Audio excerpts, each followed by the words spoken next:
Hi everyone, my name is Daud and today I want to talk to you about chapter 1, The Boy Who Broke the Bank.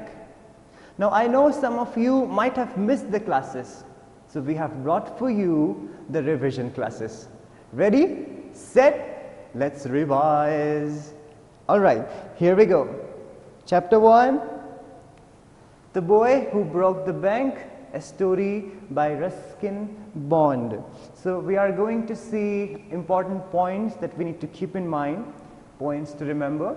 This story is written by Ruskin Bond. Okay. Main characters of the story: Nathu, the sweeper boy. Sweeper. The meaning of the word sweeper is जो झाड़ू लगाता है, the cleaner, the person who is responsible for cleaning. Seth Govindaram, the bank owner. He is the owner of a bank that we have in the story. I know you have gone through this story before. We are just revising it today. We are just having, we are going to discuss these points to remember. Sitaram, the washerman's son. He is the laundry boy. He is the son of the washerman. Then we have Mrs. Prakash, Mrs. Bhushan, and Mr. Kishore. These are main characters in this story. The story begins with an interaction between Nathu and Sitaram.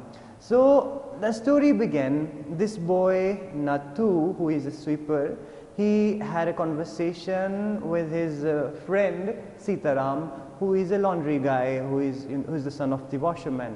So they are having this conversation and Nathu tells him that he has been working for the bank, he has been a sweeper boy there, but he hasn't received his salary for the last 2 months, and he's very upset about it, and he's sharing this sorrow with his friend Sitaram, and Sitaram wanted to help him. So Sitaram wanted to help Nathu. For this, then Sitaram, since he is a laundry boy, he goes from home to deliver the washed and clean clothes. That's the part of his job, that's the part of his duty. So with clean clothes in his hands, he has gone to the house of this lady named as Mrs. Prakash, which we discussed, and he overheard. Mrs. Prakash was telling somebody in the house that it's very difficult these days to hire a sweeper boy. And then that's when Sitaram decided to help his friend Nathu. He said, I know somebody who will be very happy to take this job. His name is Nathu and he works for this bank and he wants to quit the job from there. Mrs. Prakash was shocked and she asked, why does he want to leave the job? Sitaram said, because he has not been receiving his salary. Mrs. Prakash was again shocked. How come is this that Mr. What's the name of the guy? Seth Govindaram. Mr. Govindaram, how come he is not giving the salary? She was shocked and she conveyed this message to her friend Mrs. Bhushan. And she conveyed this message and Mrs. Bhushan conveyed this to her husband. So from one to the other, from first to second, second to third, third to fourth, what happened?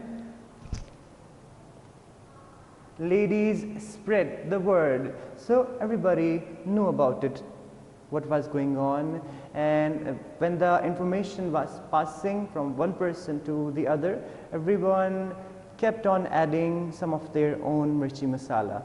And that's when it kept becoming worse and worse. Alright, when Mrs. Prakash told Mrs. Bhushan, she told her in a normal way. But when Mrs. Bhushan told the information, passed on the information to her husband, she added something to it.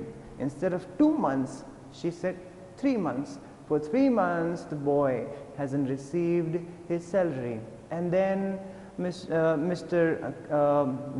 person who is the husband of Mrs. Bhushan, Mr. Kishore, he said to his friend, and then it reached to the barber shop, and there are always so many people at the barber shop, and once anything has been discussed at the barber shop it is most likely to circulate in the market and everybody will soon get to know about it. So what we learn from here is that point number 1, when you go to a barber shop, never ever discuss any important matter, any family matter, any personal matter with your barber or with anyone at the barber shop. Okay, children? And what happened? People started to get angry. Everyone disappointed with the bank. They were all disappointed with the bank and they wanted their money back. They thought that the bank has gone bankrupt and Mr. Seth Govindram has gone bankrupt, and they all wanted their money back now. And they were demanding their money and they were standing outside the bank protesting and demanding and throwing stones. And this all chaos took place just in one day because the message which was conveyed was incomplete, incorrect. Okay, so because of all this happened and people wanted to take out all their money from the bank. The innocent boy Nathu never knew that all this chaos may take place with just information that he had shared with his friend. So what did we learn from the story? We learned a very important lesson. All right, it's about conveying the message.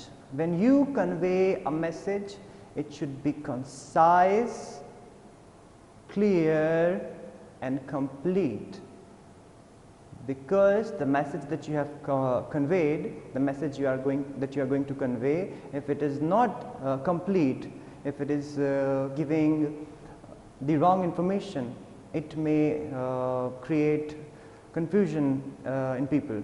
So when the message is not, when the message conveyed is incomplete, it may lead to conflicts. So please make sure that when you hear an information, you cross-check it, and you double-check it before you pass it on to others. Okay, let's discuss the question and answer now. Why was Sitaram happy? He was glad. Answer: he was glad that he had been of help to both a customer and his friend. He was happy because he thought he could be of help to both his friend and the customer. His friend Nathu was looking for the job and his customer also wanted to hire somebody. So he helped them both and he helped them both meet, and that's why he was feeling happy, he was feeling glad that I could help both of them. Who converted the small incidents into rumor? The answer of this question you can find on page number 2. So who was the person who is responsible? We can see in the story Mrs. Bhushan was responsible because she added some extra information. She added some mirchi masala which she shouldn't have. The truth was 2 months and she said 3 months when she conveyed the information to her husband. How did the manager calm down the situation? So when everybody was protesting outside the bank, how did the manager calm down the situation? Let's see the answer. By declaring that the bank had plenty of money, that they could withdraw all they wanted the next morning. So he declared that the bank can repay, bank can give the money back to all the people, and all of them can withdraw the money next morning, and the bank still has that money with it. How did Faiz Hussain reacted? Faiz Hussain was so startled. This person was the barber in the story, and when he heard the news, he accidentally, what he did was so startled that his hand shook, his hand started to shake, and he nicked his customer's right ear. He accidentally put a cut on the right ear of the customer. Answer these questions. Reference to context. I heard they have stopped paying their employees. No salary for over 3 months. What information does the speaker share with the listener? The speaker, Mrs. Bhushan, informs Mr. Jugal Kishore that Seth Govindram's bank was going bankrupt. See, question number 2, how did the speaker gather this information? The information that we discussed in the previous question, how did the speaker gather that information? Let's find out. Mr. Prakash told Mrs. Prakash told Mrs. Bhushan that Seth Govindram's bank did not pay his employee properly because the bank may not have enough money. Mrs. Bhushan immediately wanted to share the information with her husband. So that's how the speaker gathered the information. What effect did the information have on the listener? This information created an effect on the minds of the listener. And what was that effect? Let's find out in the answer. The moment Mr. Jugal Kishore heard the news, he called out to the keeper of the barber shop next door.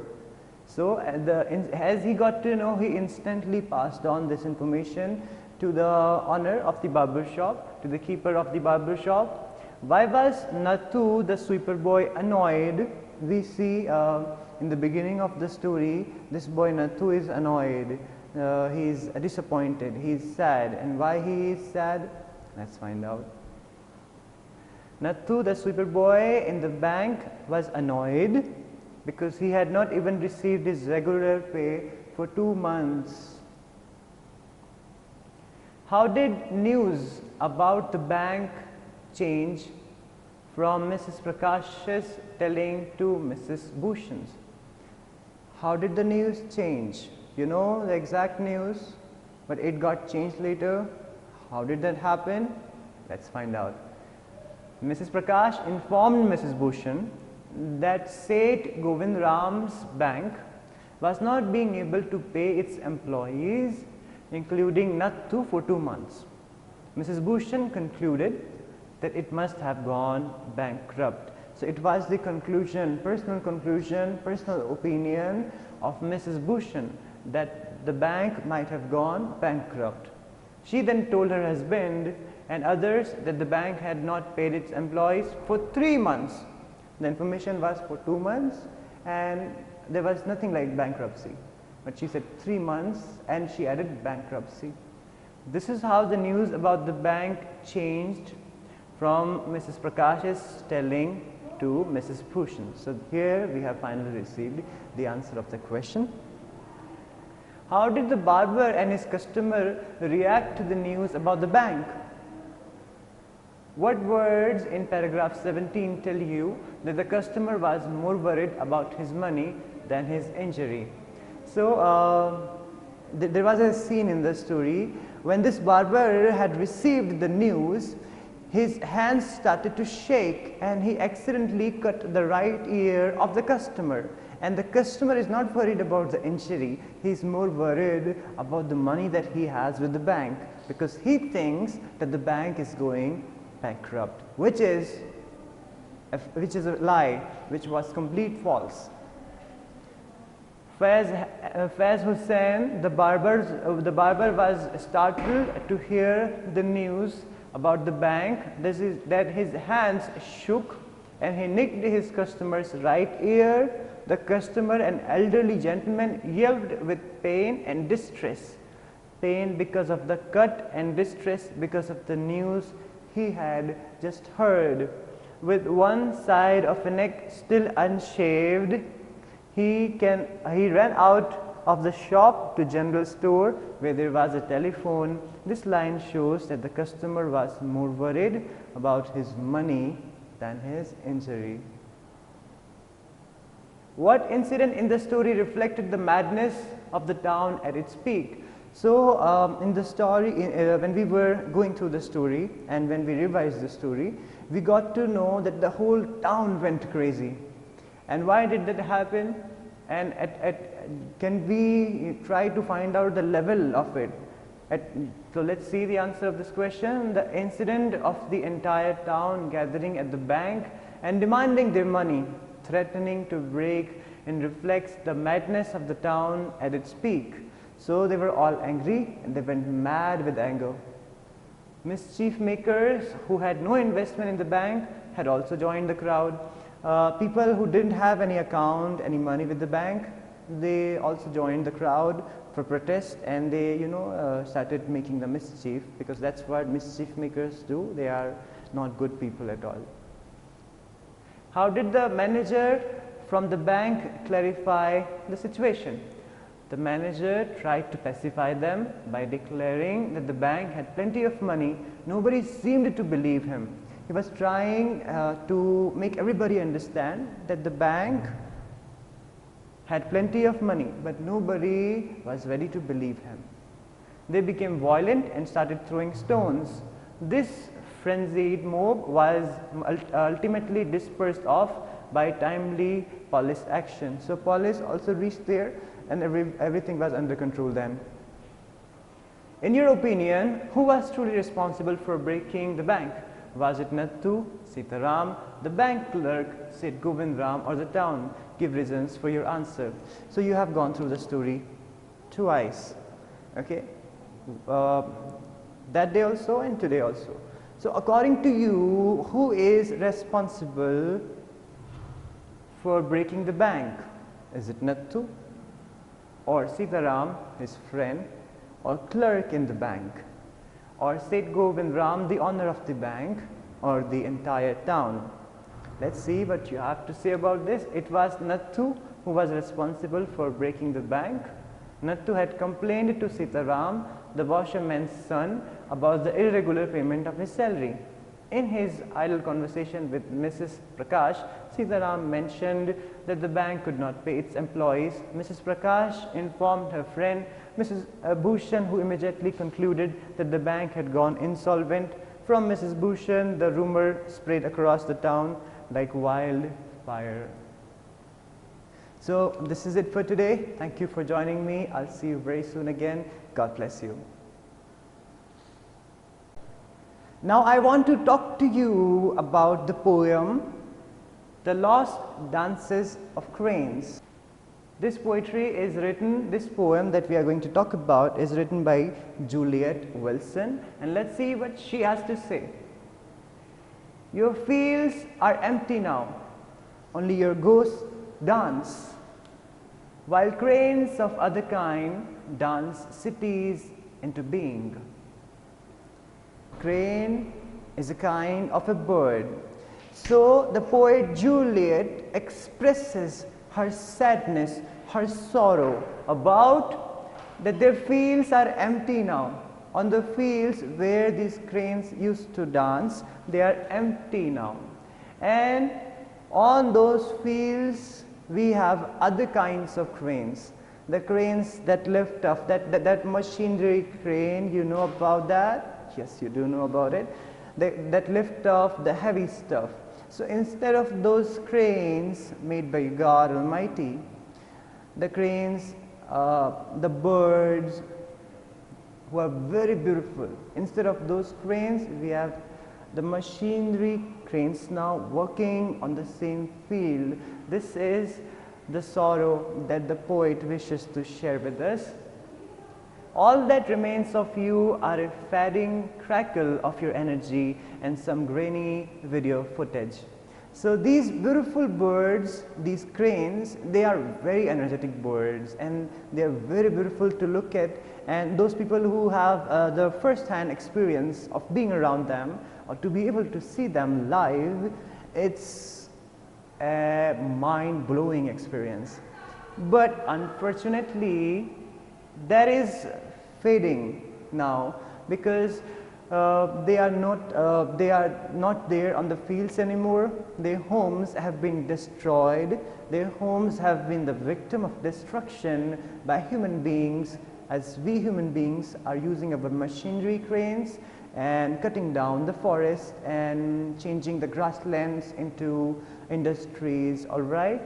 So through these lines of poem, this is what we understand, and you may find them only in the grainy video footage now and some blur video footage of old time, that you may find them, but in life I don't think you'll be able to see them now. This is what the poet wishes to say, that people in the cities will watch to marvel at the wonders the world once held, that when people will watch them in the videos, they will be amazed to see the beauty of the world, the beauty of nature, okay? The beauty of nature that once this world held. So this is about this poem.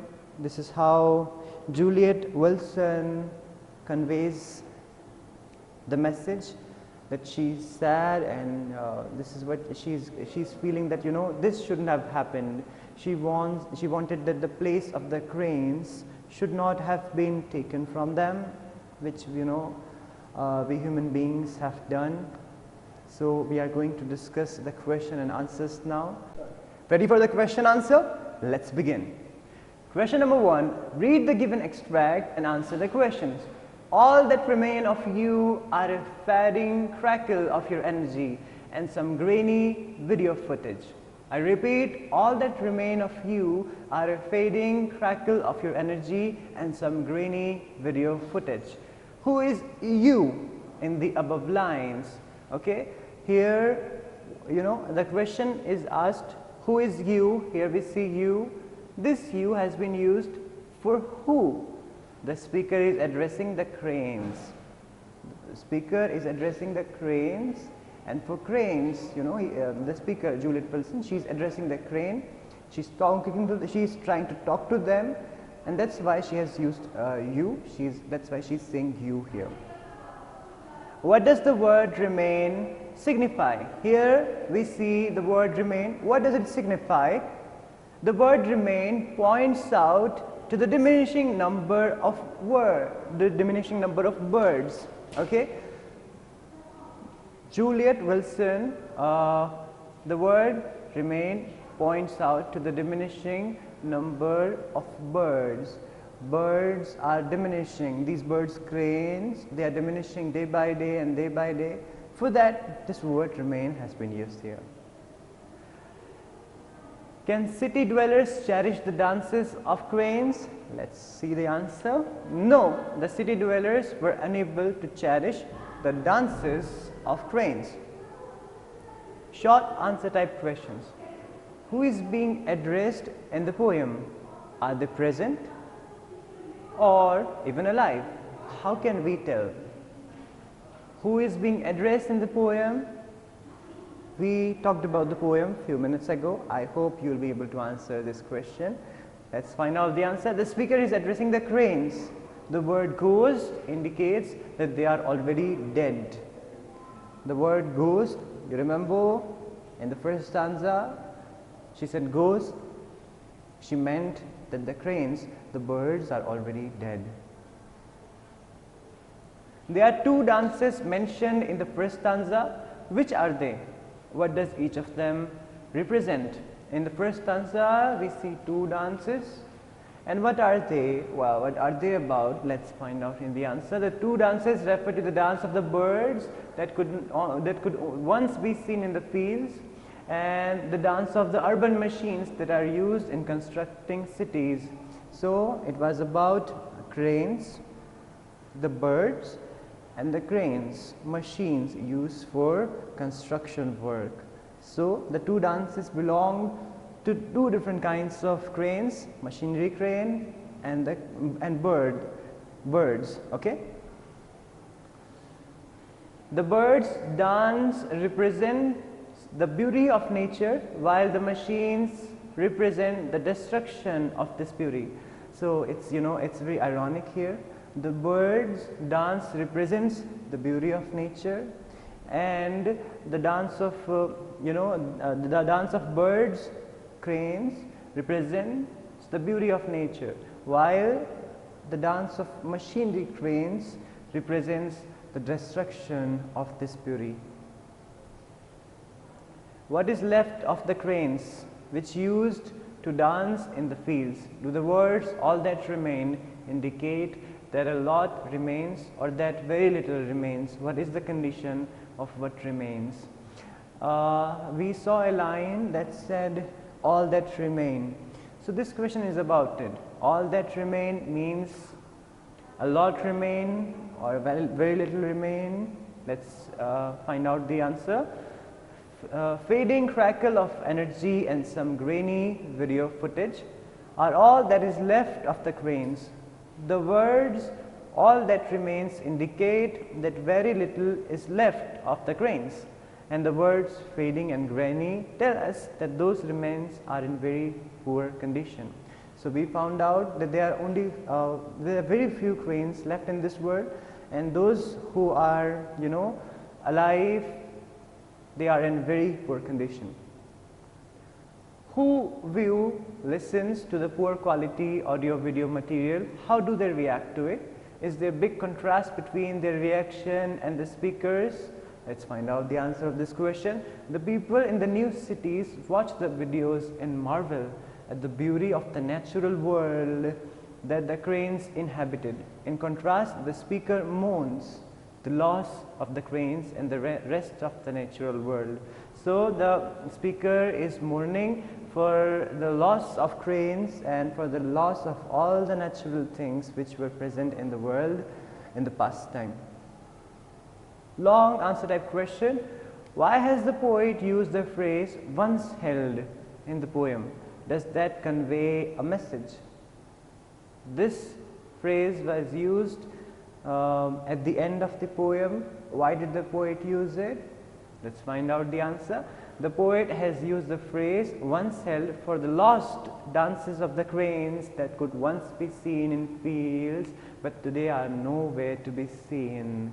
The poet has expressed her concern over the destruction of the environment by drawing the attention of the readers towards the much appreciated wonders of the world, which are now memories, by reminiscing the lost dances of cranes. So the concern of the poet in the poem was to draw the attention to the lost dances of the cranes, to the lost beauties of nature. So this is it for today. Thank you for joining me. I'll see you very soon again. God bless you.